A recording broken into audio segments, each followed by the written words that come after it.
Hello and welcome to Miss Loisel's podcast. I have a special guest, Soma ARah, here today with me, and she's coming in from Ireland. So let's all give her a warm welcome. Soma ARah is a Galactic Lightworker and Pleiadian channel who's dedicated to raising the planetary frequencies. She's a Pleiadian Lyran Starseed hybrid. She's a contactee starseed and does psychic readings. She's known as the Pleiadian Ambassador, who she's been serving this since childhood to guide humanity to higher frequencies and a new earth. She's a healer, visionary, and intuitive, a psychic medium, a light worker, and empath. Her website to go on is www.somaarah.love/media. And yeah, so Soma ARah, would you like to tell us a little bit about yourself and what you do? Hi, Miss Loisel. I'm very much looking forward to this evening and connecting with you. Thank you so much for having me. Yeah, thank you for being here. Yeah, and so I have a whole backstory from when I was very small. When I was in the cot, I was one of those unusual children that was having past life memories as a child, mostly in Native America. And I would have had a lot of trauma as a child, like in the extreme. You know, it was one after the other, and it was just different men. But every time I was traumatized, I had a spiritual experience that helped to progress me and further my consciousness. I really woke up as a child to a lot of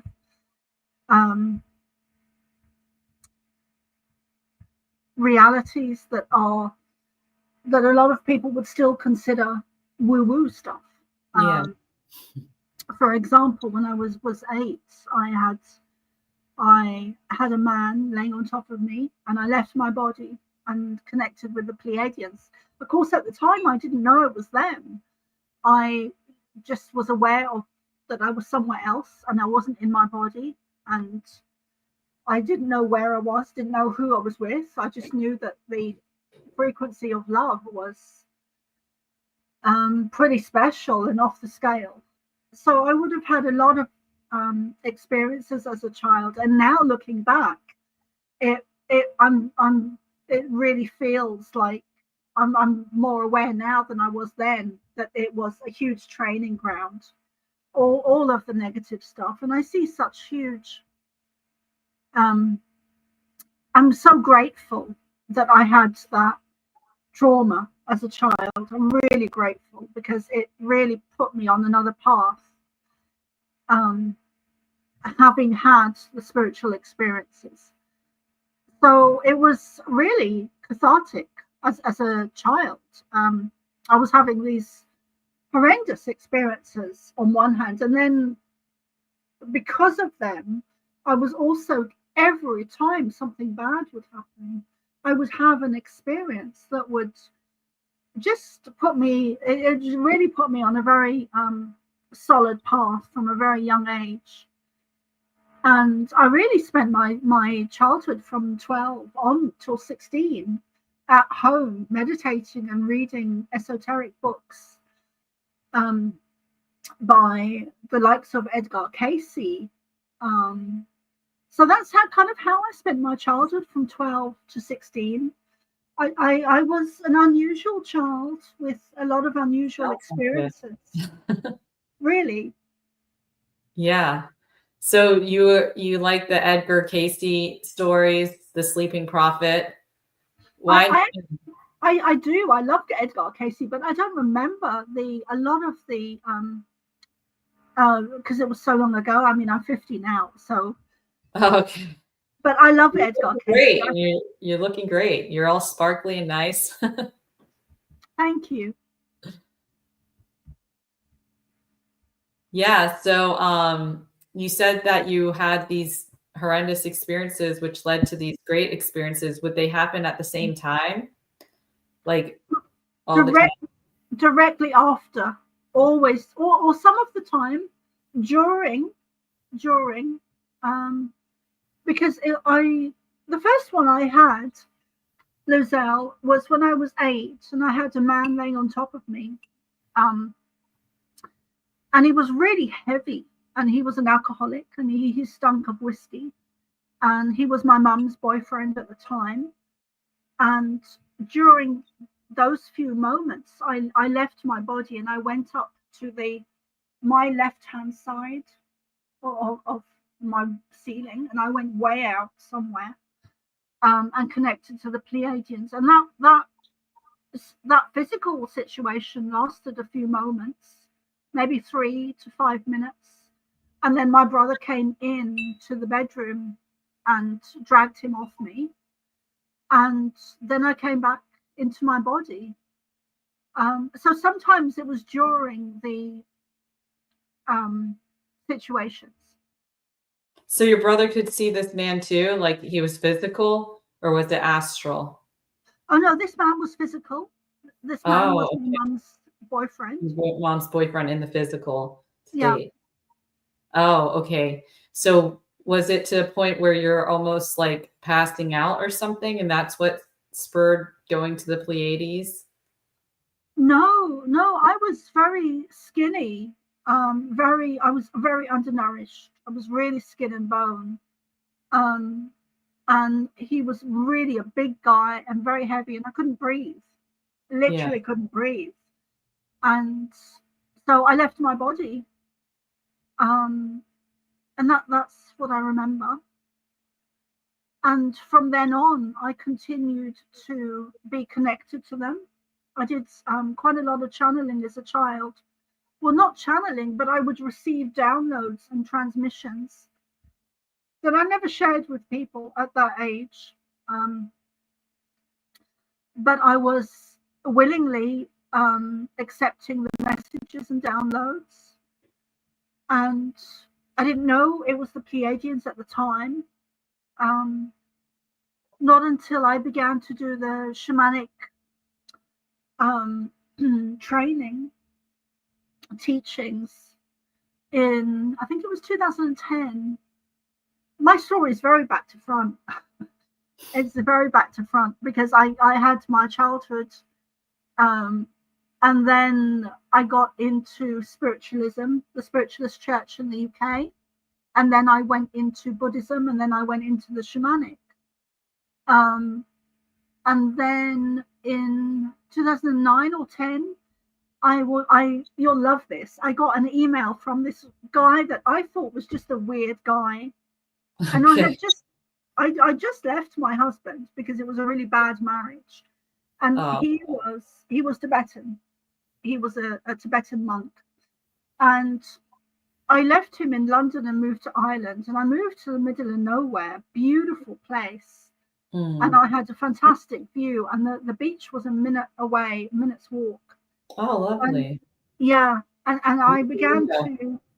It was beautiful, really beautiful. And I received an email while I was there, and I'd already started to write my book, and I received, which was just going to be about my childhood. But bearing in mind, I'd forgotten a lot of my childhood memories, a lot of it because of the abuse, because the brain will protect itself to block out the abuse, which is a natural protective thing that the brain does. And that's what I was doing for a long time until I began to write my book. And during this period, I received an email from a guy that I just thought was a bit crazy. And the email said, "Hi, I'm blah, blah, blah." And he is very well known. And even then he was well known. And I'll tell you after who he is. And we're still friends. But he sent me an email saying, "Hi, I'm blah, blah, blah.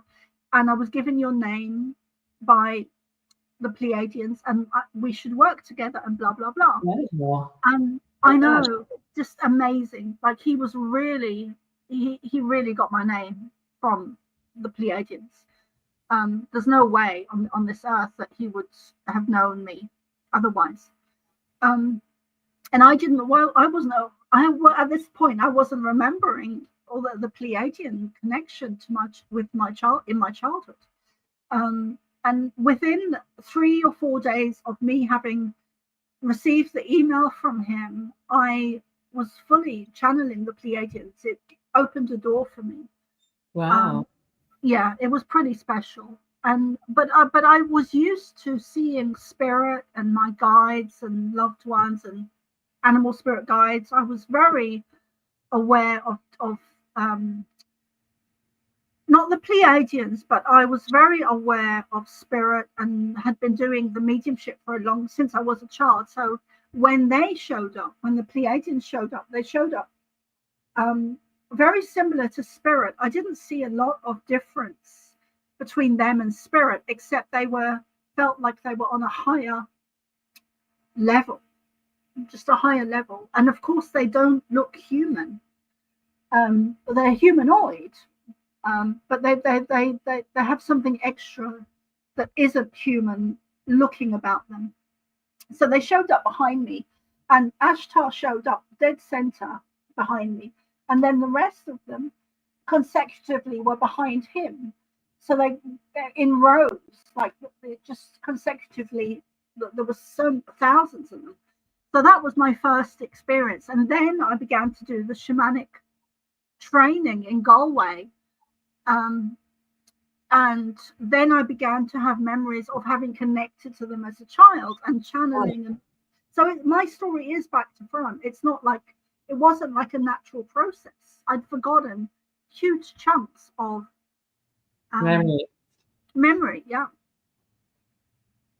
So did they contact you a lot when you were a child that you forgot, and then when it went back to front, the memories flooded in all at once, or they came back little by little? No, the memories flooded back while I was writing my book, because I'd already started to write about my childhood experiences, which was really difficult for me because I had forgotten so much. And as I was writing, I would have to go back to that memory in my mind and remember as I was typing in order to remember. Yeah. And it was at that same time that Joshua Shapiro, it was Joshua Shapiro. That's who it was, the Crystal Skull Explorer. So I have so much reverence for him because he's such a big part of my story. How so? What makes him a big part? Because you guys work together? Well, with sending me the email, and I really see him as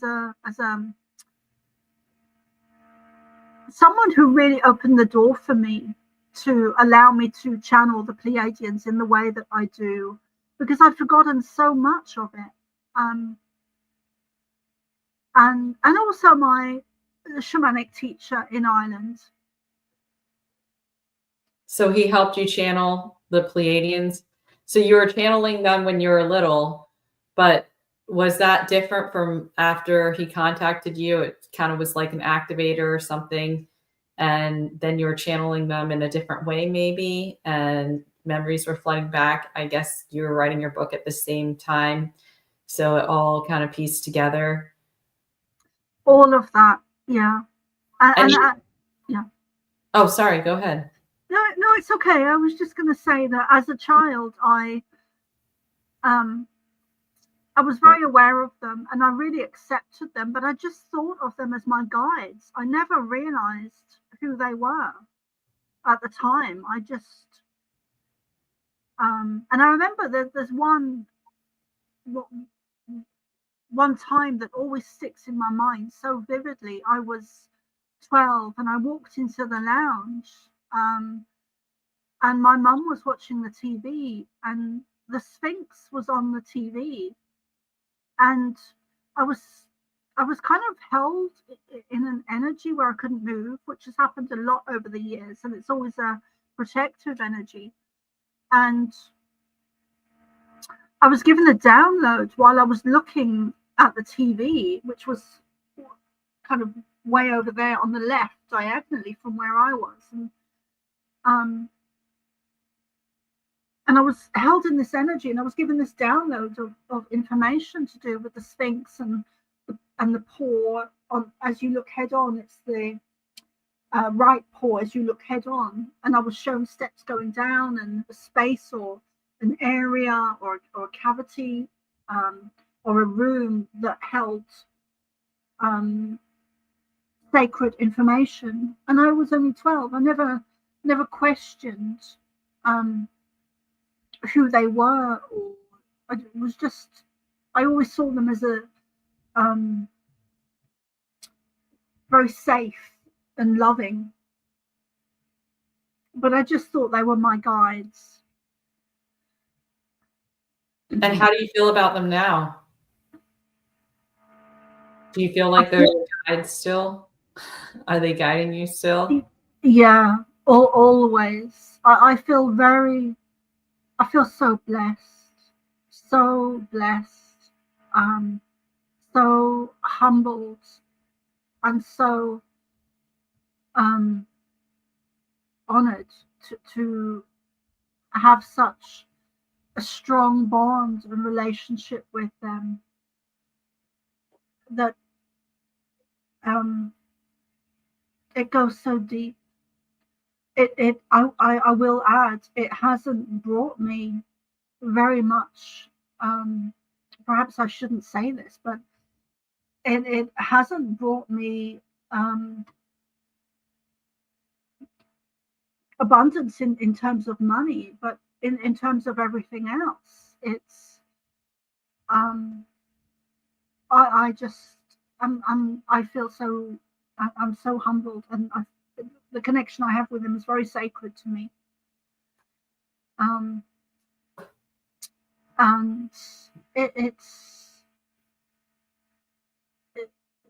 yeah, and with everything that's going on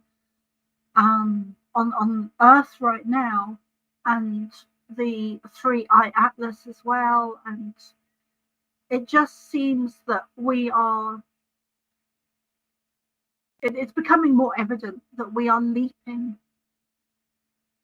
forward rapidly with our consciousness since not even 2012, but 2019.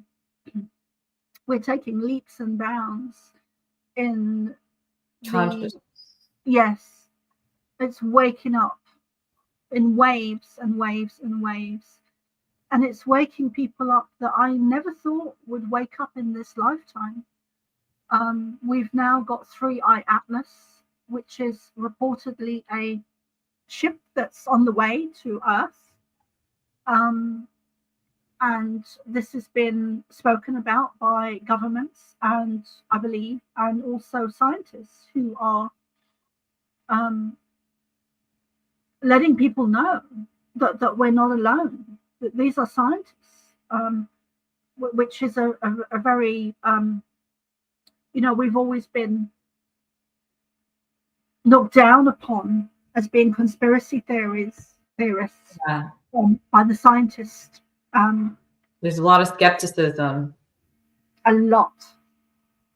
But there's more and more proof that we're not alone. Even today, there's UAPs being spotted all over the planet. I mean, it's just more and more. We just had, and here in Florida, we had the alien in Miami I think it was January. It was either January or February, where every single cop in the city was called to this mall. And then they made it seem like, oh, yeah, some kids were playing with firecrackers, when it was like, no, they confiscated everything. But yet there was some drone that flew over there and got some footage. There's some footage that came out after. And even But I can't believe you're talking about this, because really, yeah, I mean, they during a channeling, I do a channeling group twice a week. I do it on a Sunday and a Saturday at 7 p.m. Irish time, and it was either 2, 3, or 4 weeks before that landing. It's recorded. oh, you know about they had channeled that there would be a landing in Florida They Wow. didn't say when, but it was literally 2, 3, or 4 weeks before. And this is recorded. This is not, you know, there is evidence that I have of me channeling that the landing was coming, and it was coming in Florida, and I didn't know when it was going to be. But if you know, people listening, if you go to my YouTube or my Rumble, I think it's still on my YouTube, which has been restricted recently. But it fascinates. It just boggles me sometimes, the information that they come through with. Because I wasn't a privileged white girl in Kensington. You know, I'm from the equivalent of the Bronx. So in London, you know, that's where I grew up. So where did you grow up in London? In Hackney, in London. I grew up in Tooting. Oh, Tooting, Broadway. Wow. For 6 years when I was little. I practiced an American accent while living in Singapore. Wow. But yeah, 2 years after that. But yeah, so I grew up in a little bit of a rough area myself. You know, if you know anything about Tooting, South London. I've heard of Tooting. I kind of know where it is, but I never went there. Yeah. But when did you leave? When I was about 10 years old. I was about 4. So my first primary education was at Tooting Broadwater School. They actually skipped me a grade halfway through primary reception 1 and 2. I did half of reception 1 and then half of reception 2 in 1 year. So I didn't figure that out until my 30s. It was about 2 years ago. My mom told me that. And I was like, no wonder the alphabet at the end was always difficult and challenging for me when I was older. Like I didn't get it. But then a lot of things came together. But I was about 10 years old when I left. I think I was 10. And I've been back and forth. Like my aunt's there, my brother's there right now. So we've had family kind of dip in and out of the UK, but mostly in America. I've been mostly in America. I haven't been in London in a couple of years now. I'm overdue for a trip, so maybe we could meet up there. That would be lovely. I'm in Ireland now, but you're welcome to come and do a little bit. Come over here. Oh yeah, I'd love to. And you're welcome to come over to Florida. It's bright and sunny. We have some afternoon showers, but it's lovely here. Get away from the cold for a little bit. I went to Ireland at one point and I saw the Giant's Causeway. It was nice. I visited my old roommate from India. We were living together. This doctor, she's South African, but she lived in England and Ireland. Yeah. And so I visited her. It's great to be able to travel, and it's great to have such a kind of, to be so kind of international and culturally different, you know, within ourselves, to have different kind of cultures. And because my mum was Irish, my father was German. I was born in Namibia and grew up in London, so I also have a mixture. Very international, yeah. And even Ireland and are you in South Ireland? Are you in Ireland or Northern Ireland? Yes, I am. I'm in Cork, which is south of okay. South. Yeah, nice. So you're in actual Ireland. I was in Northern Ireland, which is still part of the UK. So I don't know if that counts, but so I've never been to Ireland itself. But you have to come. You have to come. I know it's very different. Even Wales, when I went to Wales, it's very different. You'd think that it's just a drive away, but no, it's like you're in another country. It's like really different. And Ireland felt very different too. Yeah. It is. There's something, and so there's an invitation for you to Ireland. Oh, thank you. You're welcome. And Ireland is a very sacred land. It's often called the Emerald Island, which is excuse me, there's a connection even in the name, the Emerald Isle, to Atlantis. So Ireland was part of Atlantis. There's a very, well, it's not that famous. A lot of people don't know of it, but there's an island off the west coast of Ireland called High Brazil, which there was an incident in a forest. I think it was Waltham Forest. I don't know if you heard of this. With a military, where there was a landing, and I think it was in the 80s or 90s, maybe 2000s.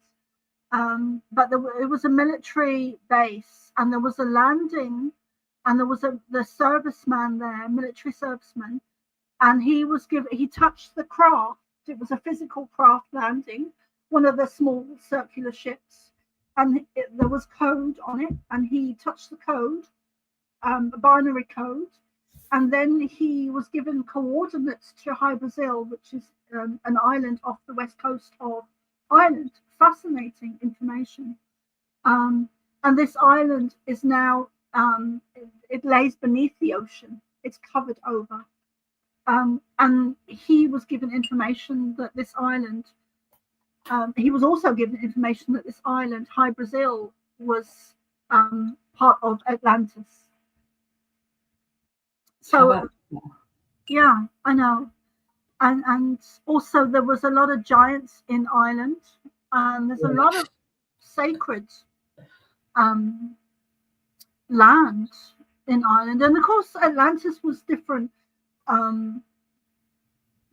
areas. It wasn't just Ireland. There was different areas, but then the land broke. Then the land did break. Sorry, go on. Oh no, I just said they conquered a lot. They went to many places, the Atlanteans. So yeah. I didn't know about Ireland, but yeah, Ireland and different places. I believe they went over to Antarctica as well. Of course, I think that I'm pretty sure that the land, the environment and the weather would have been very different then. Because I know there was a time when Antarctica was very different with the weather, and so was Ireland. So yeah, and our whole history has been a lie. There's so many things, so many things that we could talk about. Yeah. Well, tell us about your name, Soma ARah.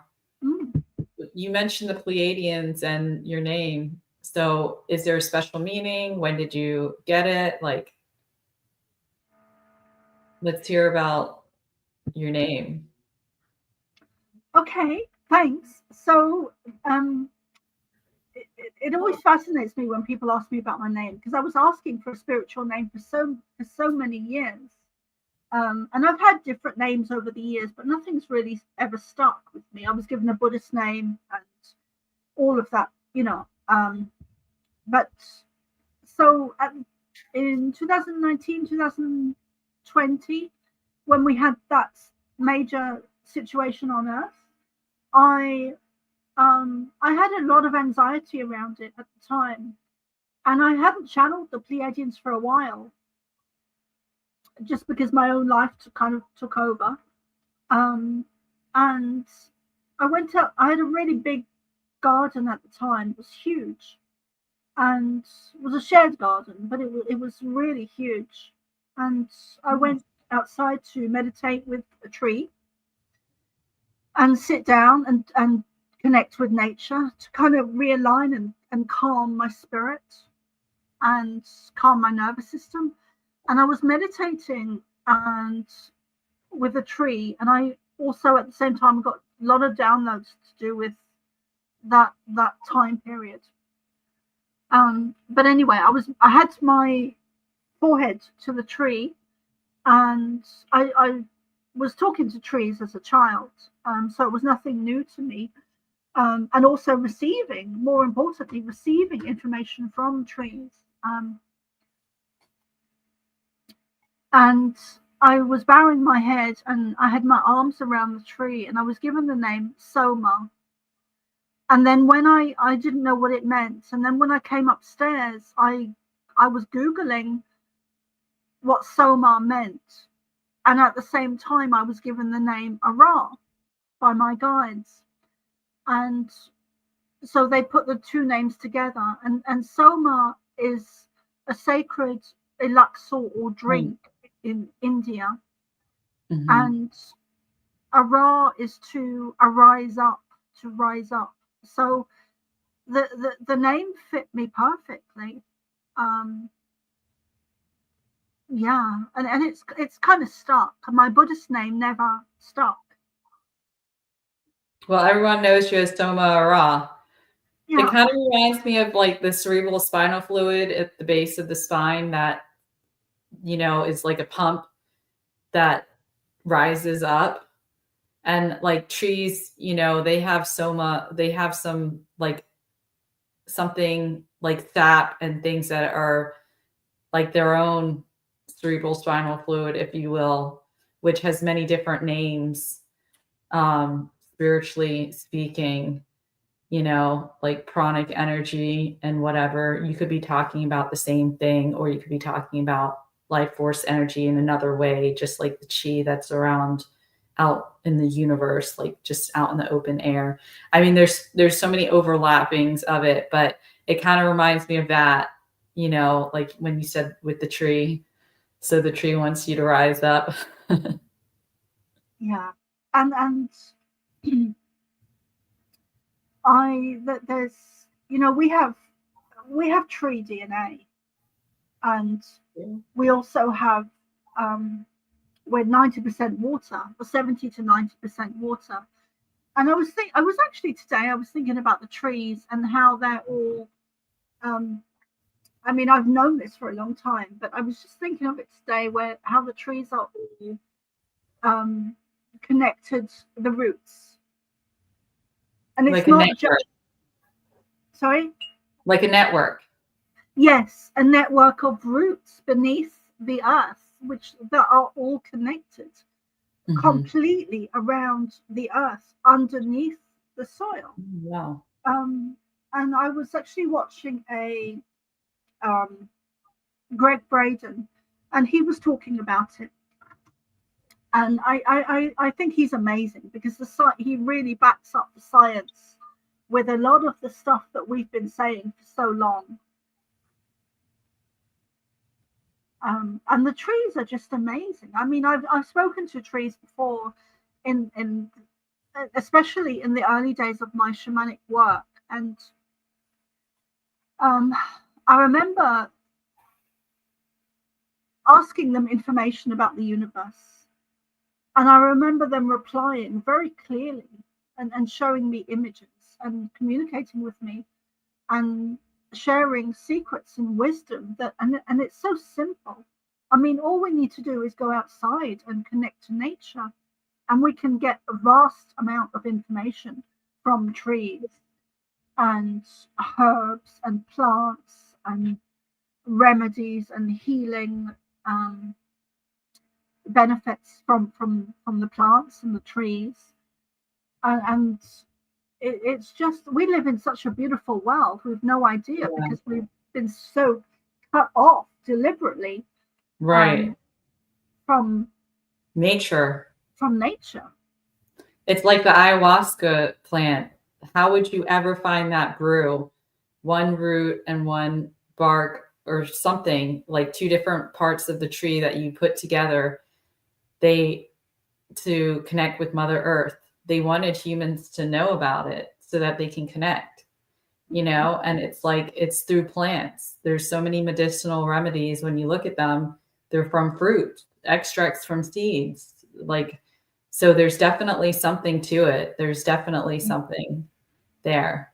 And the fact that you can connect with them on a meditative level is all pretty awesome. Because I think a lot of people have lost that connection to nature. They have, and that is deliberate, though. That is when our DNA was changed by an alien race or species, the ones that overthrew Atlantis. They changed our DNA, and they severed our connection to Star Nations and the likes of the Pleiadians and Sirius, because we all had the ability to channel through our crown chakras. And the other thing that's really, it fascinates me, and I think you'll find this interesting as well. But one of the things that they've said to me, and I predominantly channel Ashtar, but one of the things they said to me quite a while ago is that the Earth was adapted for human beings in order to be more sustainable to them. The air, the plants, the trees, there was a point where the dinosaurs were wiped out, who coincided, who were alive with man, with humanity. And so the Earth was adapted, and I think the water levels rose in order to help us, which was deliberate. And if you look at the sizes of things, the Earth was much smaller, and things upon the Earth were much bigger. And that's not the case these days. These days, the Earth is much bigger, and things are much smaller, such as the trees and the animals and us, or human beings. Us as human beings, we are much smaller than we used to be. Dragons were very real. And they've also said that Jesus had dragons, real dragons, which I found very surprising. I haven't heard of that. Yeah, I know. That is there. You probably hear a lot with all the dragon stories there. You probably hear a lot more about dragons and stories, because they were there, like in that area with all the stoniness. I guess they like the rocks and the stones. Yes, and sorry, I'm stumbling over my words, but they've given me a lot of new information since 2019, and it kind of comes in flows or stages or processes. But more recently, over the last I think 2 years, or this last 12 months, they did say about the dragons, that dragons were very real, and Jesus had dragons. He didn't own them, but they were part of the family. And then and that really surprised me. Yeah. But they've also been finding physical evidence on the Earth of dragons. And when they said that, so science is producing the evidence now, which is fascinating. But also when they said that that Jesus had dragons, it's just like I didn't know that at the time. And sorry, I kind of lost my train of thought there. But so one of my questions to them was, when they said that, was, well, is there a connection between the dinosaurs that were shown and the dragons? Is it more or less the same thing? Is it kind of different species of are they kind of intermingled as being dragons and dinosaurs? And the feeling I got was yes, that the dinosaurs have often been explained as being dinosaurs, but back in the day they would have been known as dragons. Oh. Which I think is fascinating. I find especially when science is backing it up now by finding remains of dragons.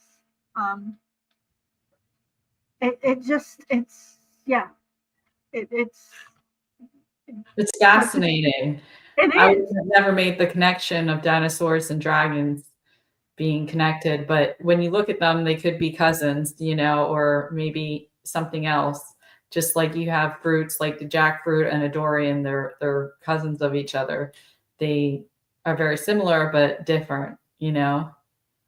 So that makes sense. So what about your or continue on? Oh no, it's okay. I was just wondering about because you're a healer. So do the Pleiadians help you heal? Do the trees help you heal, or where do you get your healing from?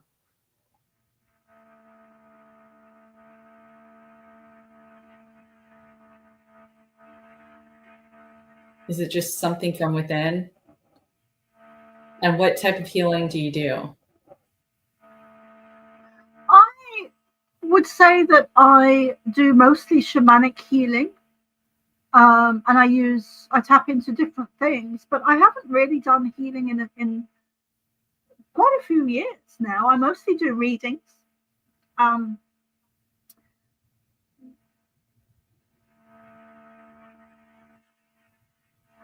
Is it something that doesn't really interest you at the moment, or just something you're not focused on? no, it's not that.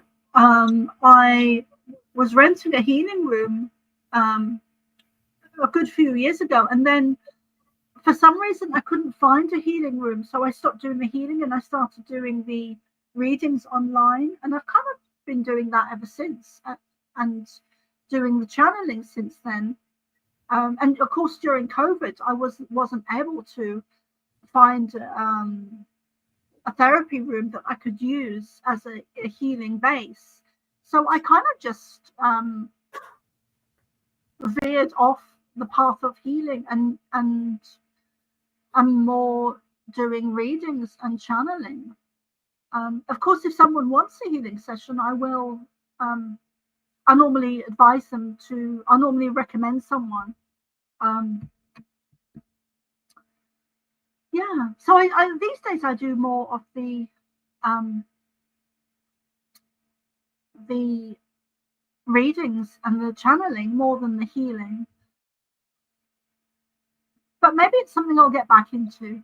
I need to update my website as well, because I think that might still be on there. Yeah.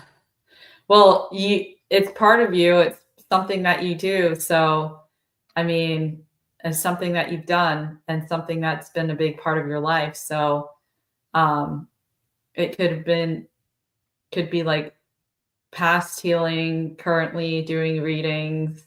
And what type of readings and channelings do you do? So I do quite a few different readings. I do half an hour sessions and I do an hour sessions. I do readings for starseeds. I do Pleiadian channelings. I also do psychic and mediumship readings. With the healing, I will say that I think the biggest form of thing that I've ever tapped into really is the ability, or the frequency of love, which is where the healing comes from. If you think of a mum or a parent and their love for their child or children, that will heal you. That energy of love frequency. So I think I really hold that energy, or try and bring that energy through as much as I possibly can in the healing sessions, because it's the love of it's the similar love from a parent to a child, a loving parent, of course, that will move mountains. And you hear of these stories sometimes of mums lifting up vehicles or really, Yeah, yeah, they become super strong just yes, because of your love. It brings in this energy that ordinarily wouldn't be there. And they become extraordinary in some way or form because of love. Love is very powerful. So, it's so powerful, and it's the love frequency is how we navigate through the times that we're in. um, it's how we evolve. It's how we negate the negative agendas that are running our governments. It's how we win. Love is a frequency that can be measured, and anything that can be measured can be attained. So, um, and it's, we need to step into it. It's a frequency. Is that the 528 love frequency that you're talking about, or is that something else? The 528. Yes, 528. Thanks. Yes, exactly. Yeah, 528.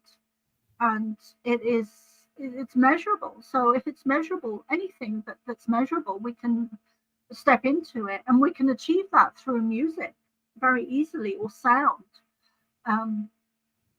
or more easily using frequency and sound and music, which is why the Rothschilds deliberately changed the frequency of music From 440. Yes. From 432 to 440. Just those 8 frequent hertz to 440 made it very disharmonic. It's super disharmonic, the sound of it, compared to the 432 hertz that it used to be at, which is very pleasant and is a good frequency for us. I think that's the natural frequency for humans to resonate with. Like 528 is the love frequency that we can get into, but just a regular, everyday, run-of-your-mill, higher frequency that you can get at.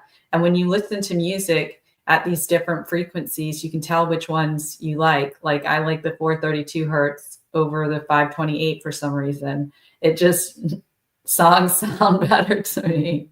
I don't know why. It just, but yeah, there definitely is something to it. You can even see it. Yeah. Go ahead. I was just going to say something they showed me years ago when I first started to gather groups together and to step more into my teaching role. They showed me an image of the heart center and an image of it's not exactly a swastika, but it's the Buddhist version of the swastika. And they showed me, which is slightly different. I'm not sure what it's the called. Opposite way. It looks like it's the opposite way. Yeah. The same with the Hindus. Well, they'll use it both ways, but I think. Uh-oh. You're cutting out here, Soma. Let's see if your connection can pull back through. We have a few more minutes here, about 15 more minutes or so. But if we need to cut it short, because... Oh, okay. So they showed me an image, which is to do with, I think it's called cymatics, where if you take an image of the Buddhist image of the swastika, which is slightly different, and I've always seen as a positive thing. This is the Buddhist version, not the German swastika, which is they've inverted into a negative thing. But they showed me if you take that symbol and place it, that symbol is often used in the heart chakra, and so the message was that if you take that image of the Buddhist shape and place that onto sand or some other type of material, and then put a certain frequency beneath it, that image will turn into a heart center. Really? Which is why you have that symbol in a lot of the Buddhist statues and art relics and within the culture. It's because the Buddhists knew very back in their history, which I don't even know if they're aware of it, if they've lost it themselves, the information. But so that's one of the things that Ashtar told me years ago. They never told me what the frequency was that would create this heart image out of the symbol that the Buddhists used in the heart center. But I think that's fascinating.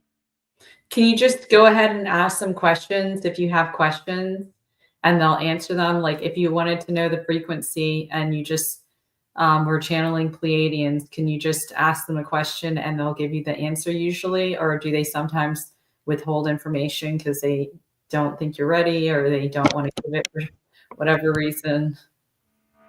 It's sometimes they do they don't always give me information when I want it. Okay. So I've been asking for a long time, what is that frequency?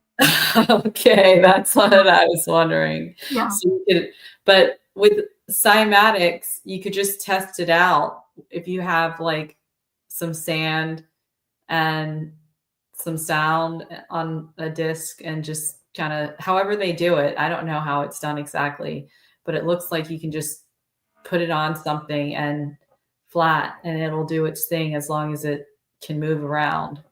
And maybe you could try it out, like experiment with it. This may be like a Ken Wheeler question. He may be able to figure it out. Yeah. And the Buddhists probably know somewhere down the line. But the thing is, it's such a wide variety. Like there's so much to their teachings that it's hard to get through all of it in one lifetime. I don't know if it's even possible. So it could be somewhere hiding in there in one of their sutras somewhere, if you can Yeah. read through the lines. Yeah. There's so much information because that they come through with that is really important, and which seems to be which is very much connected to our past history, and we've been lied to on such a mass scale that it's no wonder that people don't believe half of the stuff that we are here to share with humanity, and but things are becoming easier. I mean, with the with things like 3i Atlas, and everyone being aware of that. um Things are becoming easier, but people are definitely waking up. And I know there's a lot more books that they will be channeling through me, and more information. And I do have groups, 2 groups every week that are free to join if people would like to come along and join. Saturday 7 p.m. Irish time and Sunday 7 p.m. Irish time, regardless of what Zoom says, because Zoom has got the times wrong somehow. I don't know how, but it's 7 p.m. Irish time. And how can they find that? How can they find the Zoom meeting ID? There is a link on my website, somaarah.love. If you scroll down a bit, you'll see Cosmic Starseed Academy and regular events, and it's just below there in that section. And what's the best way? Is that the best way people can get a hold of you is through somaarah.love? Or what are the best ways that people can get a hold of you? I'm censored and shadow banned on most of them, of the social medias, except for Substack. So most people can reach me easily enough on Substack. Or my email is thepleiadianchild@hotmail.com, which was my first book, was the name of my first book. And that's available on Amazon. My second book was banned on Amazon, so that's only available on my website. Really? It was banned? Why was it banned? Because of the information that is in the book regarding the events in 2019 and 2020 to do with the Oh, yeah. Say no more. Well, there's a lot of health remedies and benefits in my book that I was information I was given about different remedies and health benefits of natural things. So that's why it was really. Okay, I see. And how can people support your channel and your work and you in general? Well, you can come and join us. And when I'm on a Saturday and Sunday, we have a Pleiadian channeling with a group of people that have been with me since for years now. And we always welcome new people. You can buy my books, or you can come and have a reading or a Pleiadian channeling with me. Or you can come and ask questions during the channeling. And those recordings go out every week. I normally upload them a day or two afterwards. So those, I record everything, all of my channelings. That's really important to me. And I'm just, yeah, that whole landing in Florida, I think it was last Christmas. I was really pretty amazed that they would predict that through me. And that's available for anyone to watch on. I think it's on my Substack. It's on YouTube, which surprises me, and it's also on Rumble. Well, great. And if anybody wants to support this channel, please like, share, and subscribe. And you can look in the descriptions below also if you'd like to support us. And is there any last words that you have, Soma ARah? Raise your frequency. You know, love is so much. This is how we navigate this is an evolutionary period, and this is how we navigate it. This is how we win this last battle between the light and the dark, or the positive and the negative. It's a war. It's a war that involves alien species, and we as hybrids as starseeds are part of this galactic, multi-dimensional war. You know, the war, the nothing is limited to Earth, not the battle, not the consciousness, not us.